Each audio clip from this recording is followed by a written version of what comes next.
Think of one car that gets you from point A to point B with minimal fuss, and one that easily comes to mind is the Toyota Corolla.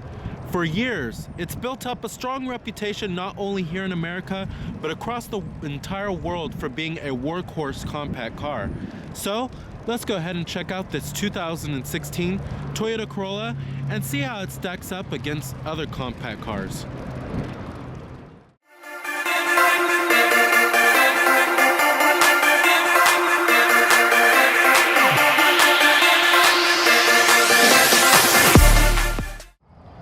Now, this generation Corolla was last fully redesigned in the 2014 model year, and when it first came out, I thought it was a pretty good value.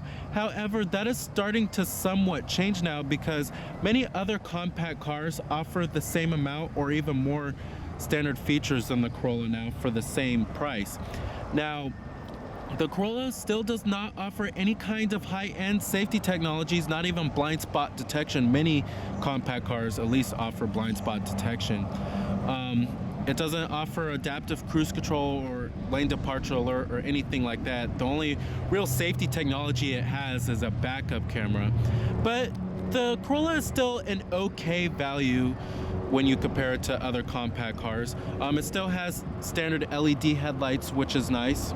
That is a pretty nice amenity in my opinion as standard equipment. And then our model of the Corolla we have here is the basic LE trim. Now here goes the key fob design for the vehicle. It's your basic Toyota key. But you have your lock, and then your unlock is covered up right now, and then you have your remote trunk release as well as your panic button. Now this color is known as the classic silver metallic. Not much has changed for the 2016 model year for the Corolla. It's pretty much unchanged. It's pretty much carried over from 2015. You have a full-on gray cloth interior. Full manual driver's seat adjustments as well.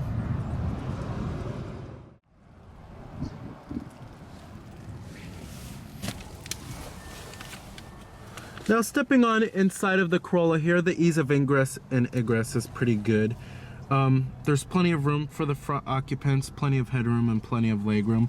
But the first thing that strikes you about this cabin is how upright it is. It doesn't have a swoopy dash design that you'll find in most vehicles nowadays, which can be a love it or hate it kind of thing. Push button ignition is available on higher end trim levels for the Corolla.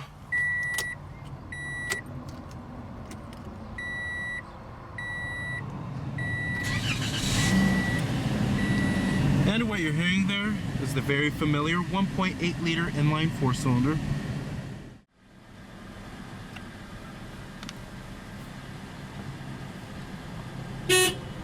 Coming to your transmission, we have a CVT automatic transmission. Now when you come into S mode, this will hold gears longer. This is your sport mode. And then when you go into B right here, this will increase engine drag. Now when you put the vehicle into reverse, it'll display your rear view camera with guidance lines. No trajectory here, however.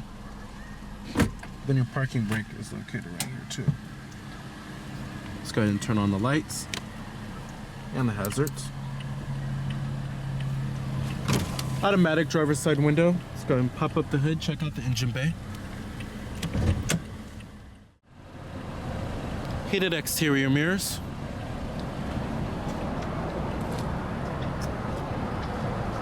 Now if you didn't know, this little fin on the mirror of the Corolla, on the side mirror, is for the aerodynamics for the vehicle, and it helps out with the fuel efficiency a little bit too. And you'll find that on many other of Toyota's models. You have 16-inch steel wheels.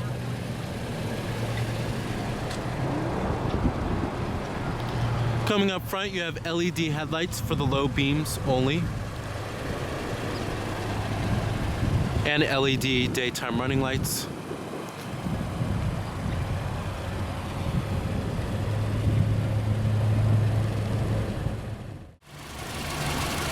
Now powering the Corolla here is the very familiar 1.8 liter inline 4-cylinder that produces 132 horsepower at 6,000 RPM and 128 pound-feet of torque at 4,400 RPM, with EPA estimates being a pretty competitive 29 in the city and 38 on the highway. Now, if you go for the eco models for the Corolla, the fuel efficiency does get bumped up just a little bit. It is front-wheel drive, and it does run on regular unleaded fuel as well. Now, one of my gripes is that there's no optional powertrain for the Corolla. This is your only powertrain that you could stick with. And then if you go for the very basic L model for the Corolla, you have to get a 4-speed automatic or a 6-speed manual. Now, most Corollas are going to be fitted with this CVT automatic like how we have here. Competitors of the Corolla, you're looking at vehicles in the compact car class. This includes the likes of the Ford Focus, Honda Civic, the Nissan Sentra, Volkswagen Jetta, Dodge Dart, as well as the Chevrolet Cruze, many cars in this class.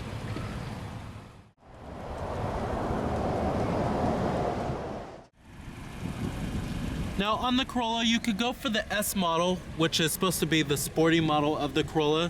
It does spicing things up a little bit on the interior as well as the exterior of the vehicle, with unique seats as well as different wheels and a unique grille too. Now our model of the Corolla costs around $19,725. EPA estimates, like I said, are 29 in the city and 38 on the highway. Now, if you go for the Corolla S model, it's not going to really drive any sportier than a regular LE model or any other model besides the S model.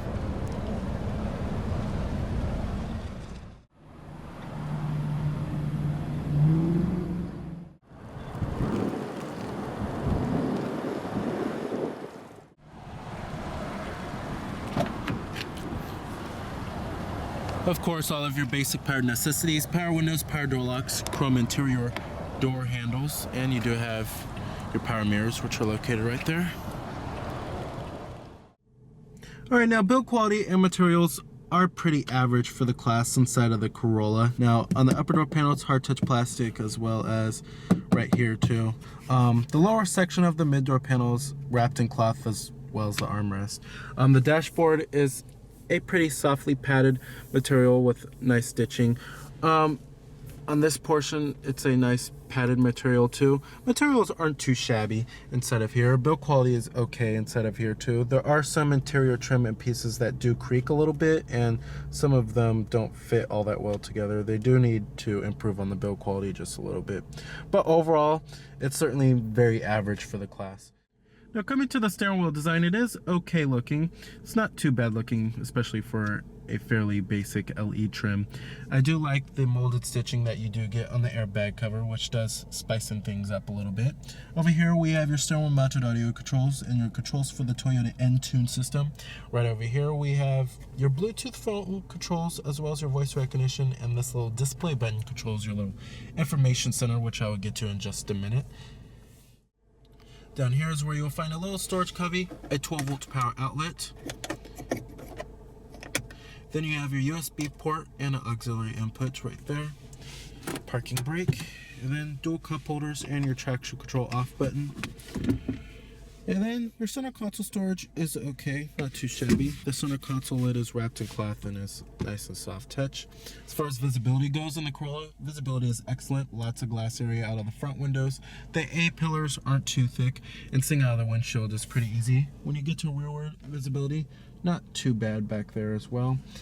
As far as seating comfort goes in the Corolla, the seats are actually quite comfortable. They don't feel too firm, and the seats do offer a pretty good amount of side bolstering. Thigh support is not too shabby either. Let's certainly take this vehicle on a longer trip. These seats are actually quite comfortable. Up here we also do have a manually dimming rear view mirror, map lights. Let's get to the AC controls in the Corolla. The AC controls have a very simple and clean looking layout here with big knobs and big buttons. Now you do have your front window defroster, rear window defroster, your different zones, and then your fan speeds, recycling mode, and then your automatic mode if you want to turn that on or off. And then you have your temperatures with this little dial right here. Fairly simple. Right here we also do have a digital clock that Toyota has been using for quite a long time now. Instrument windshield wipers. And then coming to the gauges have a very traditional looking setup here. No LCD screen or anything of that nature. On the left we have your tachometer. In the center you will find your speedometer, and then on the right you have your fuel gauge too. And then down here on the information center you have your coolant temperature, your exterior temperature readout, shows you what gear you're in, and then you have a digital speedometer too. Then you have your odometer, trip odometer, MPG, average MPG, and then your fuel range as well. Fairly basic. I would love it if they would put like their newer LCD screen in their newer information center. Alright, now let's get to the infotainment system, multimedia interface, and the radio touchscreen here. Now this is Toyota's N-Tune system. We've seen it countless times before, and I don't like the screen in the Corolla because it's actually pretty small. I wish they would have made it just a little bit bigger. I'm quite surprised they haven't changed that yet. Now coming to your different audio sources. Your audio sources include nothing out of the ordinary. AM, FM, CD player, USB port, Bluetooth streaming audio, and your auxiliary input.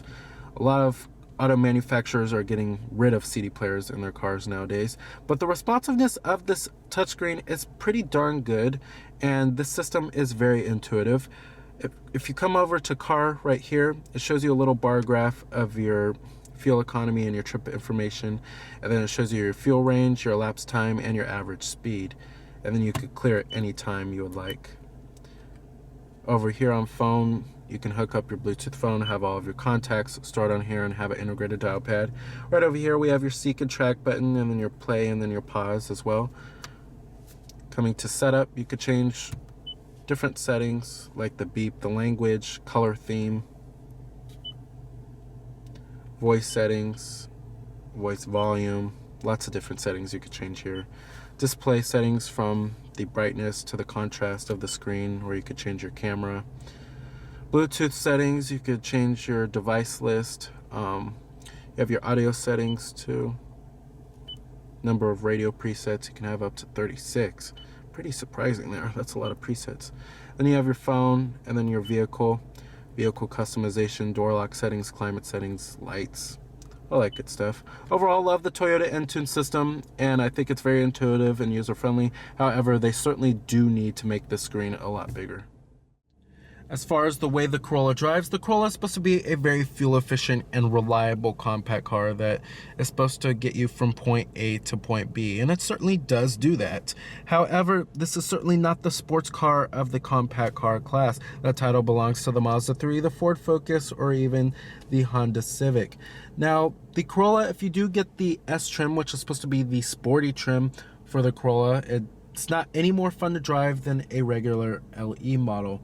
It just makes the vehicle more stylish on the inside and out.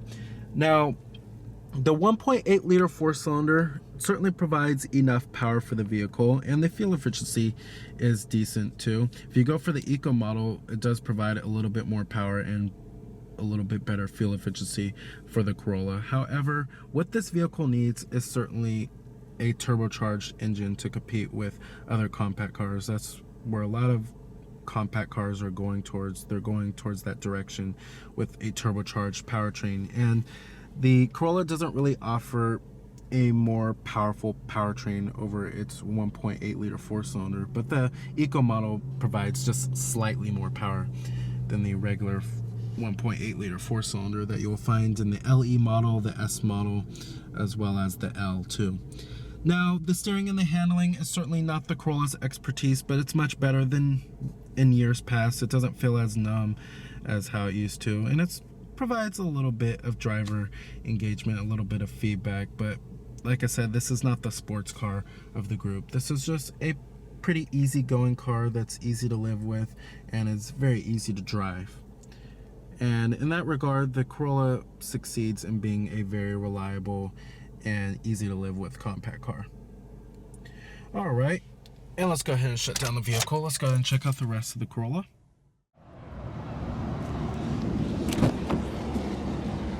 Build quality and materials do follow through in the rear of the vehicle. Still nice and soft touch on the armrest and the lower mid-door panels wrapped in cloth. Hard touch on upper door panel.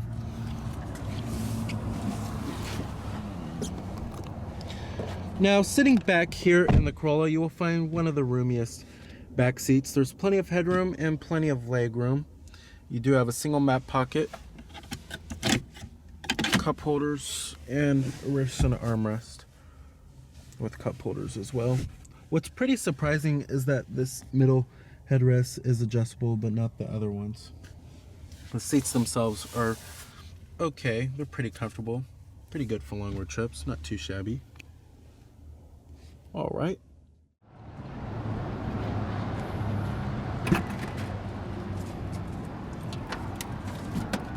Trunk space is okay in the Corolla. The seats do fold down 60-40 split.